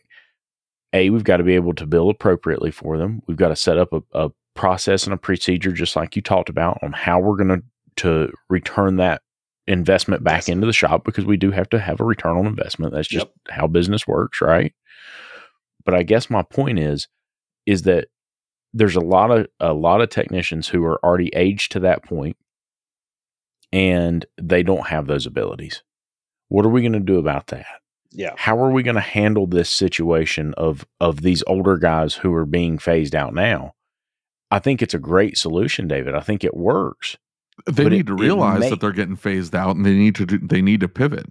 Look, if I'm 55 and I'm working at a shop, and I'm, weren't you talking about it with Tanner, or was Tanner the one talking about it? Yeah, we were talking about the fact they don't even know how to use a cell phone. Yeah, the guy couldn't use a cell phone, and his wife uses the email address for him because he doesn't know how to do it. So that guy's getting phased out. And it doesn't sound like he has any interest in furthering his career or like shifting his career. Let's call it that. It's not even furthering. It's just, I need to pivot because I can't do this for 20 more years. Also, I don't have any retirement. I'm saying like they need to be, especially if they're young. And I know a lot of the shop owners listening to this podcast are younger shop owners or they have younger crews. And so they need to start looking at what is this going to look like in 20 years? Do I really want to and I understand the whole there needs to be an ROI, but my argument would be if that guy leaves in 5 years with all of the training, all of the time that you've put into him, the investment you've put into that person, the rapport you have them, they know you know them, there's a relationship there, and there's a certain level of trust that's been built there. That person up and leaves because whatever reason, like you didn't want to put any, they didn't see any potential. Like Cody's been saying, I didn't see the next step. It just, all I saw was a brick wall. They see that because you're like, well, there's no immediate ROI for me to do this. It's got to be like, I got to look at it and what is this going to look like in 5 years? If I can start building it now, then in 5 years, the guy doesn't up and leave. Because if I don't do anything about it now, in 5 years, this guy's going to, maybe 5 years, but it might be 3. But sooner or later, this guy's going to up and leave. And then I'm going to be starting back to square one. I'm going backwards and going, I have to hire the 23-year-old now that doesn't know how to do anything, just fresh out of school. And I don't disagree with you, David. That's not my point. I agree 110%. But my problem is still yet it comes back to the business has to be able to generate revenue. I'm not okay with even taking a service like that and saying to allow our technicians to continue to have a space in the business. I will work my tail off for that. Right? No ifs, ands, or buts about it. But, you know, and to add to what you say, what happens if they do leave? Right? We're building another phase of this business. We've got to make sure that because what happens if, God forbid, something happens? They're hurt in an accident. They can't work. They're killed. Right? We have to make this a reliable source, or I don't want to say reliable source of income, but it has to be I don't reliable. think it needs to turn into a burden where you're like, oh, I got to have redundancies and stuff like that. Or maybe that's overcomplicating the idea. Yeah, but I mean, when I guess my problem with that is the only thing keeping me from shutting down the shop tomorrow is the debt that I've incurred. So I just don't incur any debt in anything because if I could shut the shop up tomorrow and just turn the lights off and say, here, go to this shop now, we're closing the business, it'd be very tempting. Let me say that. Yeah. But see, I don't feel that way. I really enjoy serving my clients. So if I've provided a service for them, they're used to me providing that. I'm going to be the one over here freaking out. Like, how am I going to continue to provide this service? Something happened to Johnny. Now I don't have Johnny anymore. What do I do now? Right. And I think that's one of my concerns. I don't think it's a bad idea. And that was the whole point of the podcast is to talk about the solutions, talk about what it is that we can do. And I think it is a fantastic idea. I really like it. But I think there's, if you don't take the devil's advocate, Dutch is going to yell at all of us. Yeah. No, absolutely. I'm okay. Like I want somebody to disagree with me because that's how we hash things out, and that's how we derive to truth from ideas and concepts. We're going to pull the truth out through dialectics, so I'm okay with that. I'm okay with the devil's advocate, and I get that. I guess my point is though it has to be seen as an investment that is going to pay off in 3 to 5 years. So I'm going to put in whatever, $5,000, $10,000, $15,000 a year into this tech, in equipment and training, so that in 3 to 5 years, this is going to produce some revenue to the business, but most importantly, it's going to keep them within the business and engaged in the business as something that they can grow themselves. It's almost like brand building. Let's build up my technician's brand. You see what I'm saying? Like Cody's building a brand, his Auto MD thing. Like when I mentioned to one of my texts, I said, "Hey, I'm going to have Cody on." He's like, "The Auto MD guy." I'm like, "Yeah, the Auto MD guy." And so he's building a brand there, right? Right. So why not do that within the shop? And you could, I love it. I think it's a great idea. The market's there. Like it doesn't have to be very big, but why couldn't a technician see that as an opportunity to grow? It's like what Mario's doing. It's what Cody's doing. But it almost seems like those guys, you, Cody, I hate to speak like you're not standing or sitting in here listening. I'm not standing there, but I'm sitting. Like, look at Mario. I don't know who the shop owner is for his shop. And if he does, like, if I had Mario Rojas working for me, trust me, everybody would know that Mario Rojas is working for me. You know what I'm saying? Like, I would be throwing his name out constantly because he's building a brand. Like, I kind of want to piggyback off of that. And so why wouldn't it's the same reason why we have anybody on this flipping podcast? Like, hey, he's got a big audience, let's have him on the podcast and talk about stuff, right? Yeah, I was told I wasn't allowed to film anymore, so I'm glad Mario has somebody that supports his channel and him. Okay, so there you go. So you were told that you couldn't even film. Yeah, and granted, that's my point. Like, what are you doing? Well, what is that person doing? Well, and here's the thing. There are some, in the beginning, I would their quick videos or whatever while I was at work, in between, like just showing an RC test, whatever it may be, just quick, down and dirty tests or whatever. If it was a little bit further diagnostics or anything else, that's when I would be going in at 5 o'clock in the morning to film. So it's not even on company time is when I was even doing it. So, when we got why wouldn't you want to attach your shop name to that? Like, okay, but here's the funny thing. Why wouldn't you say like, hey, Cody works for me. Yeah, he works at this shop. Like, so here's the funny thing about it. So like I said, my that company got bought out by this wannabe tire company, right? And the new CEO, I've never met him before. He comes over and he's like, see him in the shop, and he's over there looking at my toolbox and kind of scoping it up and down and everything. And he turns around, he's like, "Oh, you're Cody." I was like, "Yes, sir." He's like, I've seen you before. I've seen you on YouTube. I was like, "Okay." He's like, "Yeah, we actually Googled something on fixing a vehicle and your video came up." He's like, "Oh, awesome, awesome video and everything. And we got the vehicle fixed because your video and everything. But I'm going to have to ask you, you can't film." Oh, okay. Like, oh, got it. That's nuts. That's nuts. But you're telling me, look, didn't Mario throw up the post in ASOG, and he said, hey, should technicians pay for their own training? And, the overwhelming majority of shop owners said no. Of course, if you were like, yes, you see 800 no's, you're not going to jump in there and be like, yes, and then want to argue with everybody else. So, most of the shop owners stayed quiet.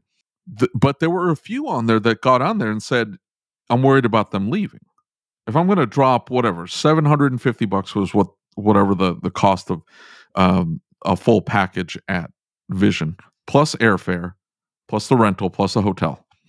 So you're going to be in it for whatever, $2,000 for this technician to go to Vision. And then a month later, the guy puts his 2 weeks in. You're going to see that $2,000 is wasted money. I mean, you're going to be pissed. I've done it. I've spent the money on the technician, and then the technician bails, or I have to fire the technician because they do something unbelievably stupid. And so, yeah, you can see it as wasting money. And so they're like, what about a contract that they pay me back for the training that I spent my money on if they decide they're going to leave, or if I have to fire them, I can recoup my costs. Yeah, no, I think that's I think that's good, honestly. And I would be offended if my shop owner came to me, if my business owner came to me and said, "Hey, I need you to sign this because I want to spend the money on training, but I also don't want you to leave." Yeah, like, holy crap! What makes you think I'm going to leave? Are you going to do something that's going to make me want to leave? Well, no. Then why? What the hell? Like, what are you doing? And it's kind of double-edged sword. So obviously that company I was at for 14 years, I went to every single training that I possibly could. When we got bought out, shortly after that, I gave it a little while. I tried to, feel the waters. I'm okay with things changing, but there was this, obviously it was just going a different business model than I felt I wanted to work for.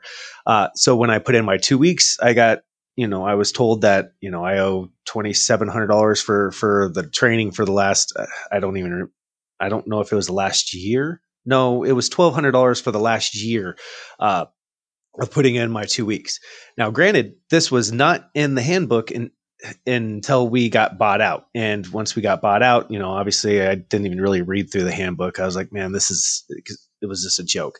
But it was in there that, yeah, if you put in your 2 weeks notice, that any training within that year, you had to pay back. I looked at it as kind of coming into this podcast was a positive perspective that, look, I just, spent 14 years taking advantage of every single training class I possibly could. And it cost me $1,400. Not horrible. I mean, you can't even do a couple semesters at college and stuff for that. So I felt that it was money well spent. But I was a little ticked about it because I was already leaving on a sour note that, that this company doesn't see the value in myself and would rather hire 4 tire guys because it's more profitable on the back end, how they're able to get their trips and everything selling tires. So, I was a little upset about getting that bill, but then after I sat down, I thought about it. I was like, it is what it is. Is that going to give you a peace of mind being a shop owner that, and it may make the techs think differently too, that, hey, are you serious about this company? And are you just going to this training just to be going to the training? Or are you actually going to, pay attention and make it worth your while? Because I will say, if I would have started going to training at 21 years old, I would not be the guy sitting in the front of the class like I am now, wanting to, retain every single bit of information I possibly can. I was just in a different headspace then. When I was 21 years old, I don't know if I would have hired myself, but what I turned into and the dedication and the loyalty I had to that company was remarkable. And I would still be working there, honestly, if we didn't get bought out and things stayed the way that they were.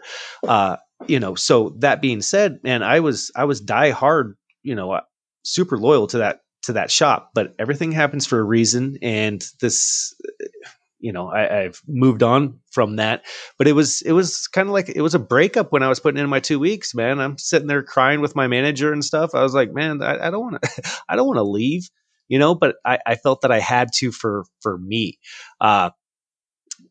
Now, will that make you feel better as far as having your tech sign that piece of paper? Possibly. Will it piss off some technicians? Possibly.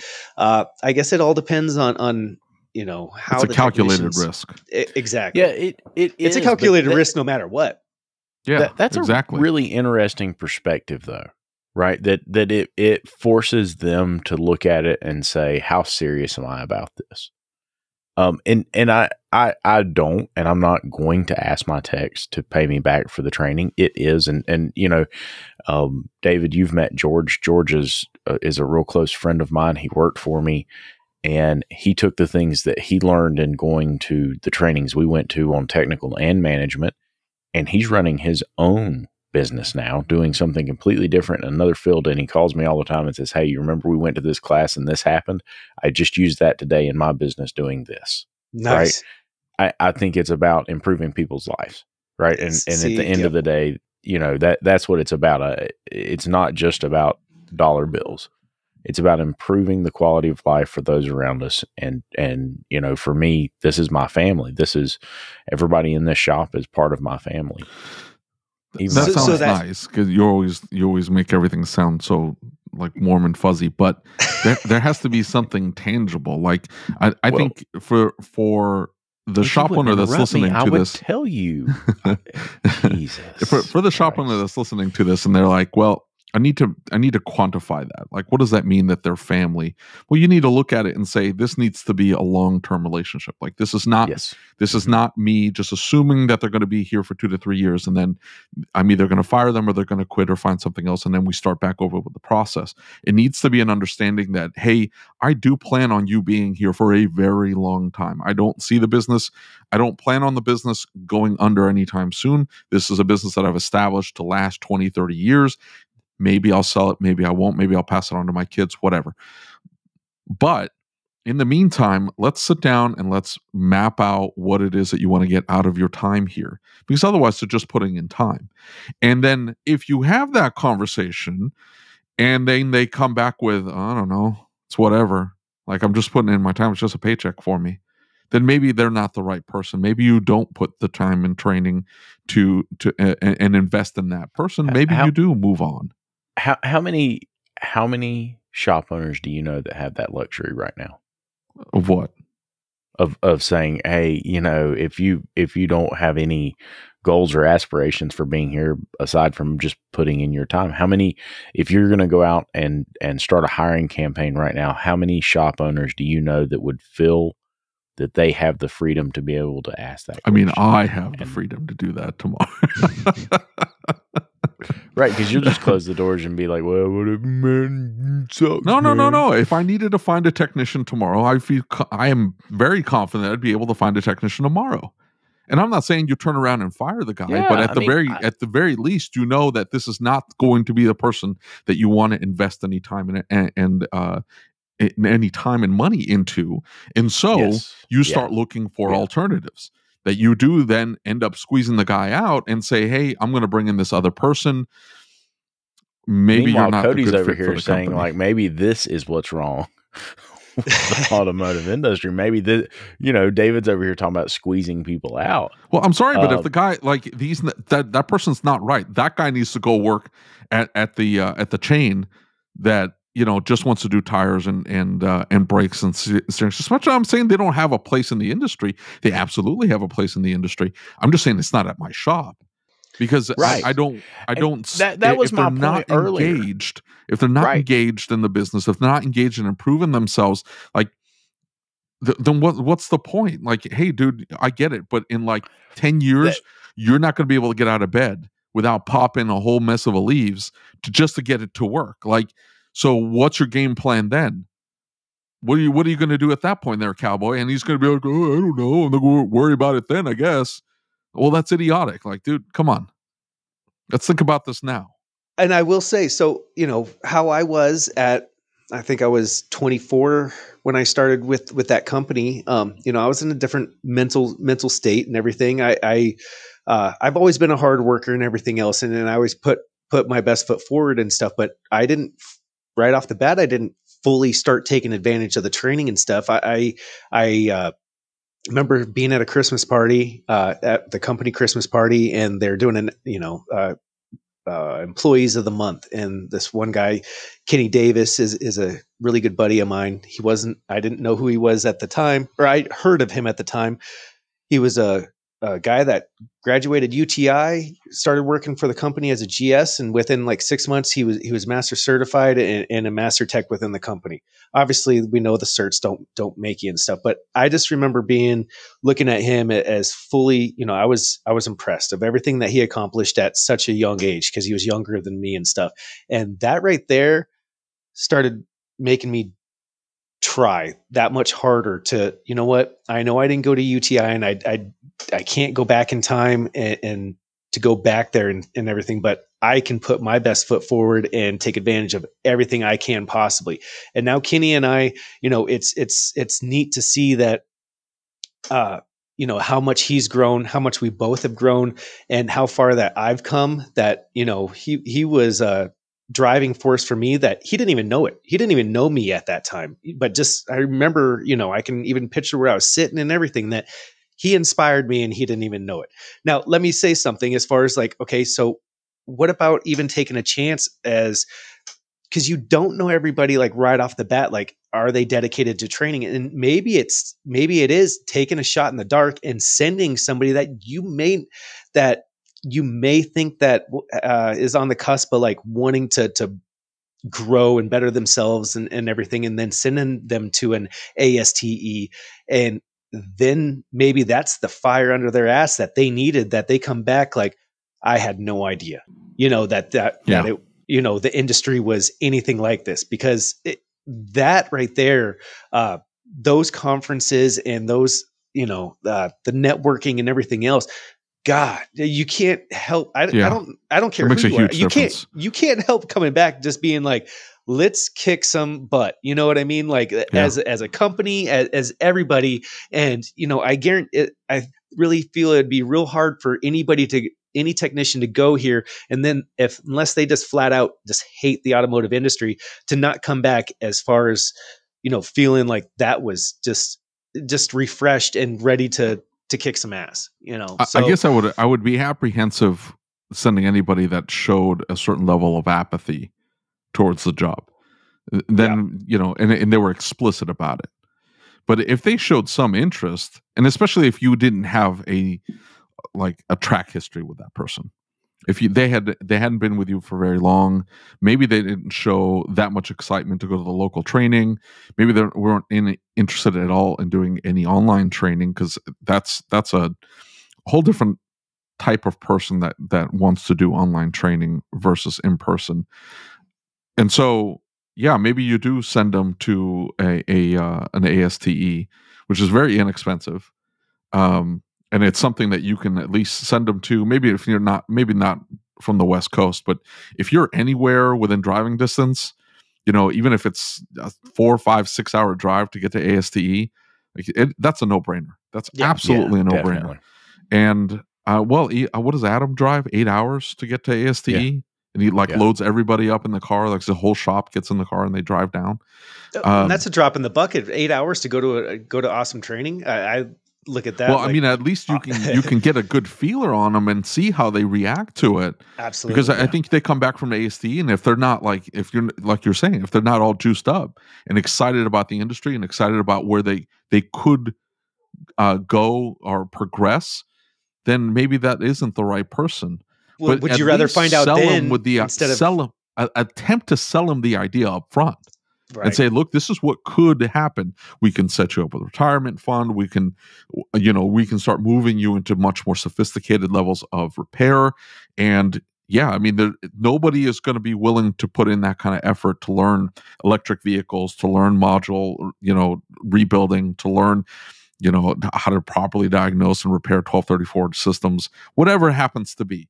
Find the blue ocean, right?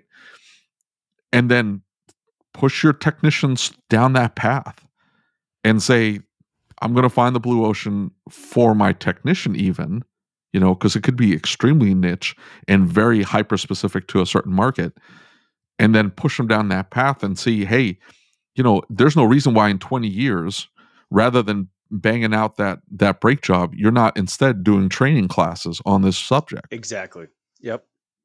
And the shop gets a taste. That's all I'm saying. Or the shop is the event, or where the events take place. You know what I'm saying? You clean everything out and you put some chairs up, and that's where you do the classes, and you take a location fee. Yeah. Yep. No, I absolutely agree. And that's another avenue of, granted, that's not going to be every single technician wants to go down that path as they get older and stuff. But that's something that I, working with a bunch of these, and I hate to say it, like old timers and stuff, but, working with a bunch of old timers that are, late 60s or, late 60s, still throwing transmissions around and motors and everything else, man, they are just beat up. Those guys are freaks of nature at that age doing those kind of, they are specimens. Most people, like you're saying, their bodies break in their 40s, late 40s, early 50s, their bodies break, and then they have to get out of the industry, or they move to the shop that, does one car a day, and then they drink beer the rest of the afternoon. My mentor at my old location and stuff, he was he's an old timer, but I mean he's the one that actually got me into programming and everything else. So he's, yes, he can do the carburetors, but he can program the modules, and he can do, he is impressive. But he's 58 years old, and he works from 6 o'clock in the morning to 6 o'clock at night, 6 days a week. I mean, that is his schedule, and he bangs out 100 hours a week, and still to this day. And I don't know, there's just no slowing down for him, so he was my idol for a long time, until I realized that, man, I missed out on 8 years of my daughter's life. I wasn't there for any volleyball games. I wasn't there for her football or for her soccer games. I wasn't there for, I missed out on her life, and I can't take any of that back. And now she lives in Indiana and stuff. So, I mean, that's something that kicks me every single day. That, I should be able to make a decent living. I should be able to have a nice career. But I should be able to also, have time with my family, and it doesn't have to be just, work or family. It should be a balance of both. And just in my mind, this is my personal opinion. I think the flat rate shop, I think, engenders that mindset that it's work. Yep. It's and it was a shop owner, maybe it was I think it was a shop owner, was talking about how in order to not stop, the flat rate technicians send the hourly guy to go pick up lunches. Oh yeah, so they don't have to go to lunch. Yep. What's that? That's exactly how we did it at our shop. That's nuts to me, though. We would not leave. The only time I would leave that shop is if I needed, if I was pissed off at a car or whatever it is, and then I would go and get lunch, and then 15 minutes later I'm back working. So that's exactly how it is. There was no stopping for, you get your hour lunch, there was none of that. It was whoa. Hold up. You're saying other shops don't take an hour for lunch every day? No. Get out of here. You don't take an hour for lunch. No, that's not true. We take an hour for lunch every single day. I've gotten the phone calls. I'm picking up lunch. Hey, where are you going? We had barbecue yesterday. We should do something different today. Yeah, I've heard those phone calls. Well, yeah, but I mean, we're all sitting around. Now, Eric typically tries to work through lunch. I have to yell at him to stop. But if they want to work through lunch, it's whatever. It's different, though. Like, sometimes, well, I've got one tech who will not cut his lunch short. I mean, he will take his full lunch. But the other guys, if we're busy and they have work sitting on their rack and they're like, hey, I got to get back to getting this knocked out, they'll eat and then they'll go back to work. But it's not normal at our shop. It's normally, hey, what are we doing for lunch? And it turns into a 45-minute conversation about lunch. But that's why I talk about like having an idea of what you want to do with the business. Because and I'm not disparaging the empire builders, right? The Seth Thorsons of the world that like it's like, okay, great, I'm going to turn this into a 7-figure shop as quickly as possible so I can start building my other 7-figure shop and then another one and then another one. I have nothing against those guys. My problem is that they are the 1%. They're the freaks of nature. They're the guy that's still banging out 100 hours at 58. Yeah. That's a freak of nature. That they're the Michael Jordans. Like, you're never going to get another Michael Jordan. I'm sorry. There'll never be another Tom Brady. They're one in a million. They're so rare. That's not the majority of shops. The majority of shops are just it's a shop, but it's a way to build to make a living, and maybe they want to build something for their family or leave a legacy or whatever. And sitting down and mapping that out, and what is this shop going to look like in 5 years or 10 years or 15 years? What is it that I really want to get out of this business? And then game planning around that, as opposed to being sold the idea that I have to hit these crazy numbers at all costs. Because that's what a lot of these coaching groups and consultants, that's what they do. Like they're like, hey, we could get you in a boat. I know how to get you in a boat. Let's get you a boat. In a yacht too. It's not a little boat, not a little rowboat. Let's get you into a big boat. And so we're going to sell you this idea that if we hit these huge numbers, you're going to live this extravagant life.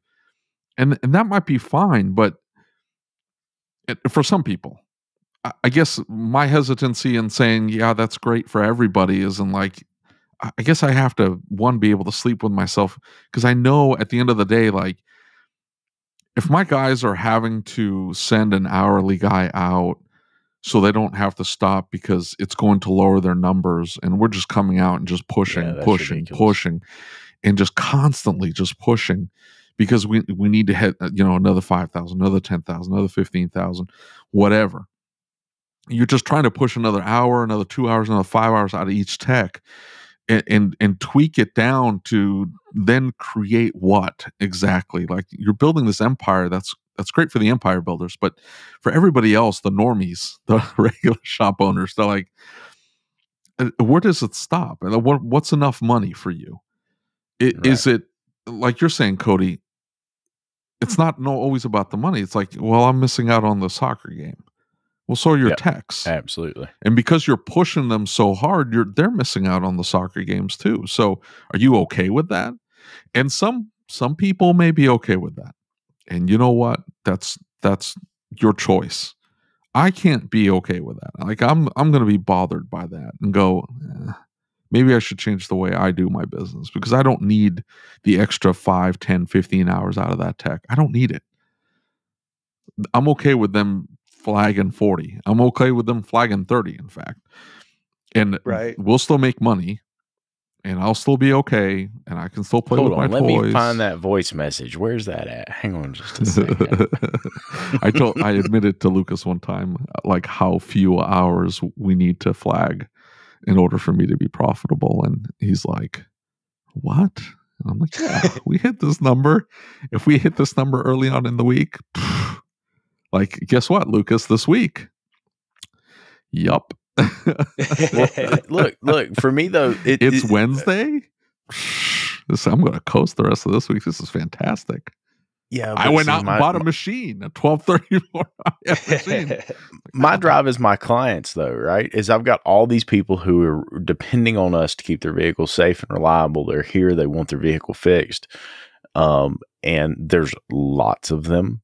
As a matter of fact, I'm out of parking spots, and that sucks because you don't know how hard it is to work dump trucks in and out of very tight parking lots anyway.